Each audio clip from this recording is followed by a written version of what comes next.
नमस्ते उदयपुर। इस lake city में मैं मनोज तिवारी आज परिवर्तन संकल्प यात्रा जो हमारी भारतीय जनता पार्टी की है उसके लिए हमको हमारे देश के राष्ट्रीय अध्यक्ष जेपी नड्डा जी ने यहाँ भेजा है और मैं धन्यवाद करता हूँ प्रदेश अध्यक्ष सीपी जोशी जी सहित अपने सभी इस जिला के अध्यक्ष जी सहित आदरणीय हमारे मंच पे दामोदर जी सहित सभी लोग जो बैठे हुए हैं। आज हमारी परिवर्तन संकल्प यात्रा है, उसमें मैं भाग लूँगा और शाम को एक सभा भी है जिसमें हम उदयपुर के लोगों से बात करेंगे और उदयपुर के अलावा कल हम किसी और जगह जाएंगे, वो भी हमको प्रोग्राम मिल जाएगा और 2 दिन हमारा प्रवास है। हमारा मूल है कि राजस्थान जिस प्रकार से राजस्थान में किसान चित्कार कर रहे हैं, उनके साथ छल हुआ, उनके साथ झूठा वादा किया गया कि हम राजस्थान के किसानों का कर्ज माफ़ कर देंगे। कर्ज माफ़ी तो दूर, किसानों की ज़मीनों को नीलाम तक करवाने का नौबत आया। ऐसी कांग्रेस सरकार को उखाड़ फेंकनी है, इनको इनके किए की सज़ा मिलनी चाहिए। यहाँ हमें पता चल रहा है यहाँ की बेटियों की चित्कार, बेटियों के साथ दरिंदे जो दुष्कर्म कर रहे हैं, जो व्यवहार कर रहे हैं, मानवता भी उस पर लज्जित हो जा रही है। और वैसे केस में भी एफआईआर करने के लिए बीजेपी के कार्यकर्ताओं को आंदोलन करना पड़ता है। ऐसा राजस्थान की व्यवस्था को हम हटा करके भारतीय जनता पार्टी की सरकार लानी है। और हमें आश्चर्य इस बात का हो रहा है कि राजस्थान नकारात्मकता में दिल्ली यहाँ पे राजस्थान की अशोक गहलोत जी की सरकार ने नकारात्मकता में नंबर 1 कर दिया राजस्थान। भ्रष्टाचार में नंबर 1 राजस्थान, बलात्कार में नंबर 1 राजस्थान, दलितों पे अत्याचार में नंबर 1 राजस्थान, पेपर लीक में नंबर 1 राजस्थान, साइबर क्राइम में नंबर 1 राजस्थान और एक प्रदेश द्वारा कर्ज लेने, सबसे ज़्यादा कर्ज लेने में नंबर 1 राजस्थान। तो इन सारी नकारात्मक नंबर 1 को हमें सकारात्मक नंबर 1 बनाना है, ऐसा भारतीय जनता पार्टी ने ठाना है।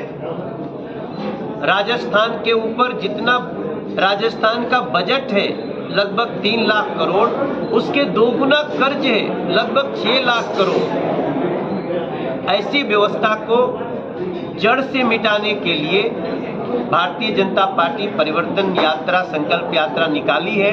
मैं मनोज तिवारी उसमें भाग ले रहा हूं और मुझे एक बड़ी इम्पोर्टेंट जानकारी मिली कि अशोक गहलोत जी की सरकार जा रही है।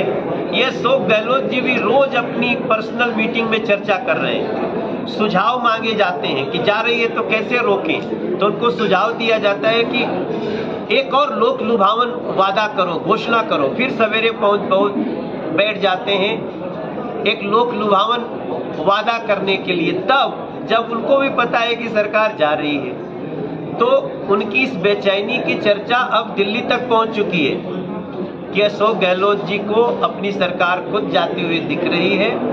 तो हमारी ये परिवर्तन संकल्प यात्रा 100% सफल होगी, राजस्थान के भाई बहनों किसानों के आशीर्वाद से सफल होगी।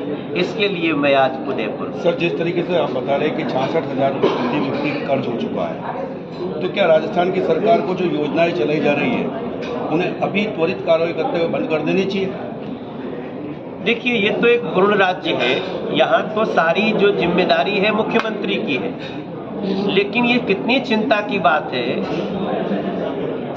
कि राजस्थान के प्रत्येक व्यक्ति पे 66,000 रुपये का कर्ज हो गया है। और देखिए, कोई पार्टी कितनी भी बात कर ले, चुकाना तो पड़ता है व्यक्ति को ही। यही कारण है कि आप देखिए किसानों का कर्ज क्यों नहीं माफ किया इन्होंने, क्योंकि वो करने की उनकी नीयत भी नहीं है और नीति भी नहीं है। तो ऐसे में जिस प्रदेश का बजट ही लगभग 3 लाख करोड़ का हो और आप जब सरकार में आए थे तब इस प्रदेश पे लगभग 3.5 लाख करोड़ का कर्ज था। आज वो 6 लाख करोड़ का कर्ज हो गया है।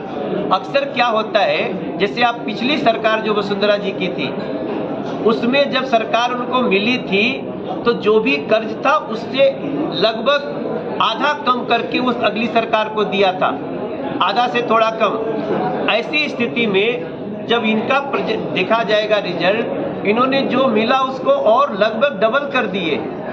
तो ये प्रदेश के लिए बहुत ही चिंता की बात है। बीजेपी की सरकार बनेगी तो हमारी सबसे बड़ी जो चुनौती होगी वो राजस्थान पे चढ़े कर्ज को घटाना होगा, लेकिन बीजेपी इसके लिए ईमानदारी से काम करती है और हो भी जाएगी। सर, योजनाएं बंद कर देनी चाहिए। कौन सी योजनाएं? जितनी भी चल रही है वर्तमान में, जो निष्कारी हो या कुछ भी कहे। नहीं, देखिए जी, हम तो कह रहे हैं जो योजना चल रही है उसमें और भी सुविधा देने की आवश्यकता है, लेकिन उसके लिए भ्रष्टाचार को तो कम करो। उस एक तरफ आप लूटेंगे भी खजाने को और इस एक तरफ उन्हीं को कर्ज देकर कहीं से लेके बांटेंगे, तो दोनों मिल करके वो स्थिति करता है जो एक दिन जा करके बहुत तकलीफ देता है। भारतीय जनता पार्टी इस चुनौती को लेती है और हम राजस्थान की व्यवस्था को ठीक करके देंगे। सर, आपने और किसी व्यवस्था में कोई कटौती होने वाली नहीं। सर, आपने कहा कि कन्हैयालाल हत्याकांड मामले में सरकार ने जमानत दे दी, पर इसमें तो एनआई कोर्ट ने जमानत दी है सर, तो इसमें सरकार के क्या लेना देना? सर, पुलिस का काम है अपराधी के साक्ष्य को कोर्ट में प्रस्तुत करना। इसमें तो जांच एनआईए कर रही है, पुलिस जांच एनआईए कर रही है।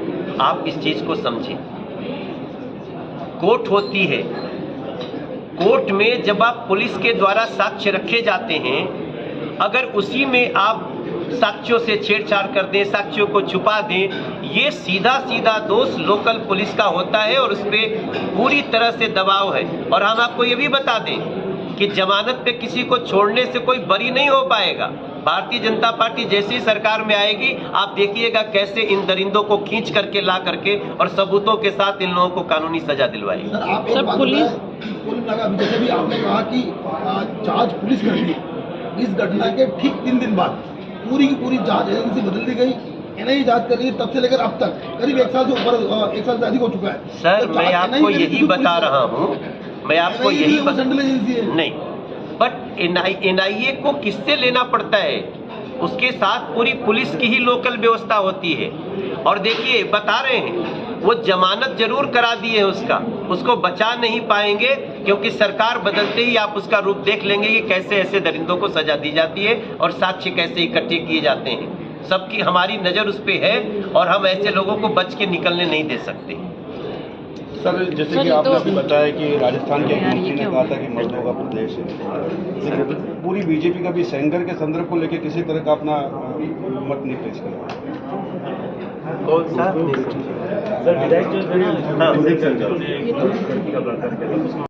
बिहार के लाला जिया तू 1000 साला, जिया हो राजस्थान के बाला, जिया 10,000 साला। मेरी राजस्थान की बेटियों, हम बीजेपी ऐसे नहीं ज्वाइन किए, हम मोदी जी के साथी हैं। हम बीजेपी के वो लोग हैं जो बेटियों की मुस्कान में ही चैन की सांस लेते हैं। अरे जिया हो राजस्थान के बाला, जिया 10,000 साल। अरे जिया मोरे किसान, मोरे भाई हो, मोर दीदी हो, राजस्थान के मान बचावे खातिर आवाए भैया भैया भैया। बीजेपी के संग में आपन कदम मिलावाए भैया भैया। अरे आपन बल से अत्याचारी के औकात बताओ ये भैया, अपने कर्म से राजस्थान के मान बढ़ाओ ये भैया भैया। फोन लाइट नहीं होता है। ओ भाई साहब, साइड हो जाओ। लेकिन जब मैं आया हूं तो मैं धन्यवाद करता हूं अपने राजस्थान के भारतीय जनता पार्टी के सभी शीर्ष नेताओं का, अध्यक्ष सीपी जोशी जी का और अपने राष्ट्रीय अध्यक्ष JP नड्डा जी का मुझे ये मौका देने के लिए। मैं दिल्ली से दूसरी बार का सांसद हूँ और आप सबको बताया ही मेरे भाई ने, गायक अभिनेता होने के साथ साथ देश की दशा दिशा राज्यों की स्थिति पर मेरी बहुत लंबे समय से गहरा चिंतन रहा है। आज जब आया हूं तो परिवर्तन संकल्प यात्रा के तहत हम भी अपना थोड़ा सा बातचीत करने आए हैं। सड़कों पे भी जाएंगे, सभा में भी जाएंगे। और जब से आया हूं मुझे लगता है करीब 1000 से ज्यादा लोगों से मिल चुका हूं मैं। एयरपोर्ट पे उतरने से लेकर रास्ते में भी कई जगह लोगों ने रोका गाड़ी को, और हम एक कोई हाथ भी दे दे तो रोक लेते हैं गाड़ी अपनी। लेकिन जैसे जैसे यहाँ आने की सूचना के बाद मैं स्टडी करना शुरू किया राजस्थान की स्थिति का, तो मैं बहुत ही निराश हुआ हूं। और इसके नाते ये परिवर्तन संकल्प यात्रा अवश्य सफल होगी।